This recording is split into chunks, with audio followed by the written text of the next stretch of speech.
एक समय की बात है। बहुत ज़्यादा गर्मी के दिन थे। इतनी गर्मी कि अगर कोई खाना बनाने के लिए खड़ा होता है तो 2 मिनट में ही पसीने से तर हो जाता। इस समय एक फैमिली में छोटी सी पार्टी थी। किसी कारणवश उसे पार्टी में जो हलवाई आने वाला था वह नहीं आ पाया। अब सवाल यह उठता है कि पार्टी में खाना कौन बनाएगा। सबसे पूछा जाता है। गर्मी की वजह से सब खाना बनाने से दूर भागते हैं। घर के सिर्फ एक मेंबर ही सामने आती है और खाने की तैयारी करने लगती है। बाकी सब लोग एक एसी वाले हॉल में इंजॉय कर रहे होते हैं। अब सवाल उठता है कि इतनी भीषण गर्मी में बाहर सब्जी लेने जाए कौन, क्योंकि इसके लिए भी कोई तैयार नहीं है। बाहर इतनी तेज़ धूप जो है, हर कोई जाने से मना कर देता है। सो ये जिम्मेदारी भी अब उसी के सर पर डाल दी जाती है। बहरहाल वह बाहर जाती है और सब्जी वगैरह जो भी सामान चाहिए वह सब लेकर आती है। अकेले लाने की वजह से वह कुछ ज़्यादा ही थक जाती है, लेकिन किसको क्या कहे। तो अब बारी आती है खाना बनाने की। तो वह सीधा किचन की तरफ जाकर अपना खाना बनाना स्टार्ट कर देती है। खाना बनाते हुए उसकी कोई हेल्प नहीं करता, क्योंकि सबको एक एसी वाले हॉल में ही टाइम बिताना है। उस गर्मी में कोई क्यों ही आएगा। बहरहाल बहुत मेहनत करने के बाद सब मेहमानों के लिए खाना बनाकर तैयार हो चुका है। और इस खाना बनाने की जद्दोजहद में वह कई बार झुलस भी जाती है। और इतनी गर्मी में उसकी हालत ख़राब हो रही है। ऊपर से वो सुबह से खाली पेट है, तो खाली पेट होने की वजह से उसके अंदर और वीकनेस फील होने लगती है। लेकिन अब खाना तो बन चुका है और सबसे पहले मेहमानों की ही खातिरदारी करनी ज़रूरी है। तो सबको वह खाना परोसती है। खाना बहुत ही टेस्टी बना हुआ है, सब बड़े बड़े मज़े से खाते हैं। लेकिन कुछ लोग ऐसे हैं जो इस टेस्ट के अलावा भी एक्स्ट्रा टेस्ट चाहते हैं। मतलब खाने में हालांकि नमक नॉर्मल है, लेकिन कुछ लोग तेज़ खाना पसंद करते हैं। और वह कोई नहीं, उसी के घर वाले हैं। अब सबके लिए तो नमक तेज़ किया नहीं जा सकता। इससे क्या होगा कि कोई खाना नहीं खा पाएगा। अब खाने में नमक नॉर्मल है तो हर किसी ने खा लिया है और बहुत अच्छे से पेट भरकर सबने खाया है।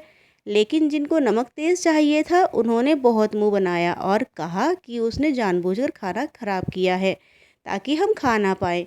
उसको बहुत बुरा भला कहा जाता है कि वह चाहती ही नहीं थी कि हम खाना खा पाएँ, इससे ज़बरदस्ती खाना खराब बनाया है। वह बहुत दुखी होती है और माफ़ी मांगती है कि अगर मुझसे गलती हो गई है तो मुझे माफ़ कर दें, लेकिन मैंने सबके हिसाब से ही खाने में नमक डाला है। आपको तेज़ नमक खाना है तो मैं आपके लिए अलग से नमक ला कर दे देती हूँ, आप उसे तेज़ करके खा सकते हैं। लेकिन जिनको नमक चाहिए वह तो भला कहाँ सुनने वाले थे। उनको तो बस उसको बुरा ही ठहराना था। बहरहाल उन्होंने अपनी प्लेट में नमक तेज़ करके खा लिया और बहुत अच्छे से पेट भर कर खाया। लेकिन जिसने खाना बनाया था वह तो सुबह से भूखी थी और भूख के मारे उसकी हालत ख़राब होने लगी थी। उसको मानो चक्कर इतनी तेज़ आने लगे कि वह वहीं ज़मीन पर गिर पड़ी और बेहोश हो गई। सब लोग परेशान हो गए कि इसको क्या हो गया है।